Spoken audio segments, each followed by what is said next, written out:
The Owl House nears the end of Season 2 with its final 4 episodes. The first of which taking a break from the non-stop revelations in favor of another episode focusing on our boy Gus as he faces off against the head of the Illusion Coven, Adrian Graye. As always, we're going to break down this episode for all the details you may have missed. And to stay in the loop with all things Owl House, please be sure to subscribe to the Roundtable with notifications on so you never miss a video. And for some awesome Owl House inspired merch, be sure to check out Toon Drip. We also have an amazing Amphibia inspired design in the works, launching with our breakdown of All In. Here's a peek. With all that said, let's dive in. We open on a flashback of a young Augustus acing a group project before his teacher, one that he actually did all by himself, as his partner was just masquerading as a friend, gassing Gus up so he would do all the work by himself. However, I find the question Gus's project proposes to be an interesting one.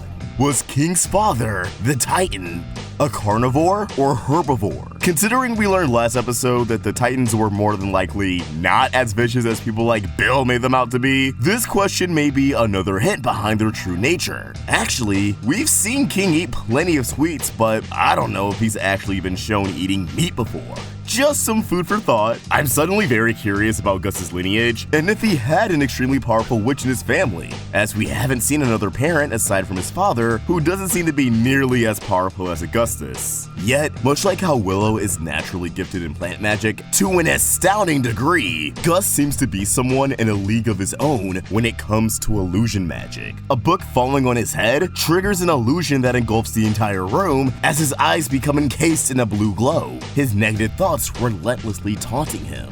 While Gus unintentionally uses his power to torment himself, we see later that this power could really mess someone up emotionally if used right. Like, what if Gus created illusions of Belos' brother and the witch that brother fell in love with as a way to distract Belos? I think he would actually be thrown off his game substantially. That's something I would love to see down the road.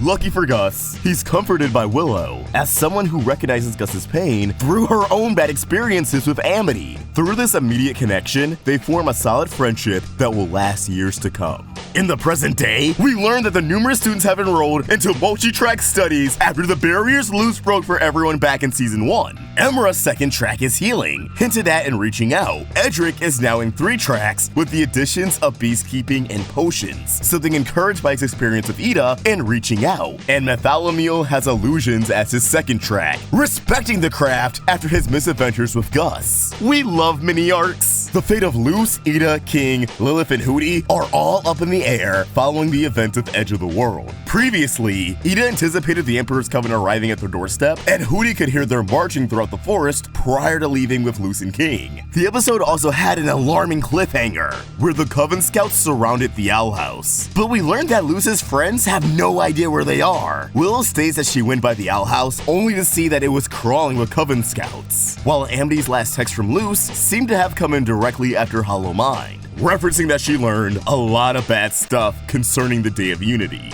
However, learning about the culture's cult and their goal to kill King definitely constitutes bad stuff, so this could have very well been sent off screen after Edge of the World. But it's also possible that the Coven scouts surrounding the Owl House could have happened at a time where Luce, King, and Hootie were still on their adventure, while Eda and Lilith already made a run for it. Ultimately, I think it's very likely the Bad Girls Coven is hiding somewhere, maybe the Clawthorne family household, and that's why we didn't actually see anyone inside the house at the end of the last episode. The last thing Amity deciphers apparently reads, "Don't scare him away," which likely refers to Hunter, who, the last time Luce saw him, ran off in a panic after learning about his true identity and inevitable demise. Luce is expressing her concern for Hunter, wanting her friends to be patient and hospitable towards him instead of hostile, should there be an encounter. Shortly after, Gus actually spots Flapjack in a garbage can, scouting the trash for food to bring Hunter. Oh my god, this palisman is adorable. Gus chases Flapjack to the backstage of the auditorium, where he ends up confronting Hunter,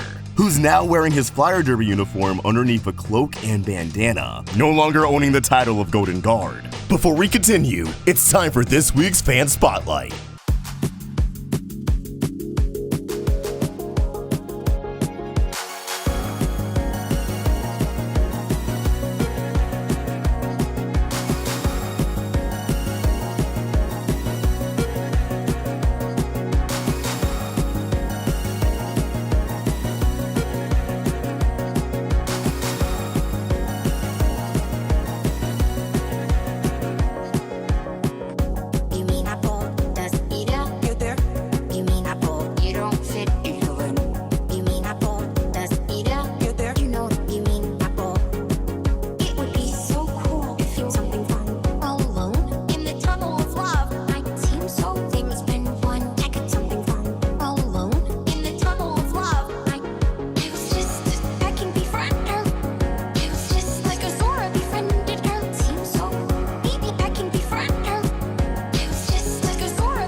we're introduced to the head of the Illusion Coven, Adrian Graye, a character whose writing I find to be absolutely genius. Of course, the top of the chain would have an overzealous actor-director persona. I definitely got a lot of big shot Hollywood director vibes. He wants his illusions to be a big production, because if the acting is authentic, the illusion will be as well. All of this makes his little "no accolades" comment all the more amusing on rewatch. Playing these kids like a fiddle! Adrian claims the Emperor's Coven is on the way to force sigils upon every student, inducting them all into covens before the Day of Unity in order to successfully perform the draining spell, so he'll place illusions of sigils on their arms instead. But thanks to Gus's expert perception, he realizes that Adrian himself is an illusion, a Coven scout in disguise, intending to place real sigils onto everyone. Those assholes! The real Adrian is far from a good leader, providing constructive criticism minus the constructive. Adrian attempts to seal Gus's illusion magic away with an abomination sigil, but Gus activates a large-scale illusion across the entire school, projecting various locations from his memory, ranging from the owl house to the forest to the Looking Glass ruins, the latter being where Adrian and his team wound up after Adrian stabilizes the spell. Willow and Amity have their own subplot in this episode, as their reforged friendship is already showing a few cracks. Amity constantly underestimates Willow and undermines her efforts, even though she's coming from a place of support. Hey,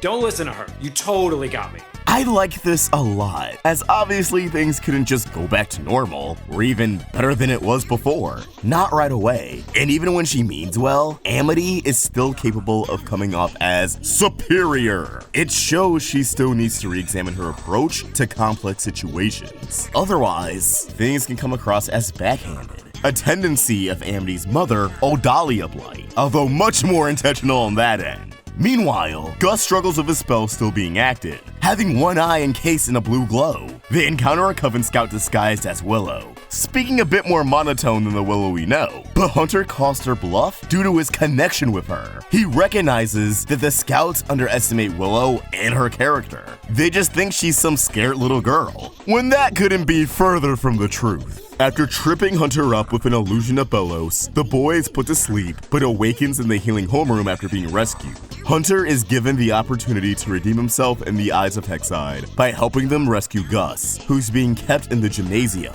There, Adrian questions where he found the Looking Glass ruins, as the Gauder stones would make great gifts for Emperor Belos, making me quite worried, as the Gauder stones boost magic. It might be the thing Belos needs to give the draining spell or the collector's new body a little oomph. Also, I'm sorry, but I laughed when Adrian did listen to Gus's warning, only for the boy to go sicko mode with the illusions. Something about Gus going into the Avatar state just had me thinking Adrian was about to meet the Titan himself, if you know what I mean. Principal Bump stands up to the Coven Scouts and brings all his students with him to kick some ass, striking a pose that calls to mind Kingdom Hearts' Dream Drop Distance. But a shot like that is in countless anime and manga, so I don't believe it's a specific reference. Unlike Amity and Willow's Sailor Moon moment. In general, I loved seeing all the students get in on the action. Once again, construction magic is just earthbending. Gus's power has him and everyone around him trapped in their heads, which makes me wonder what tragic past Adrian could have had to elicit this kind of reaction.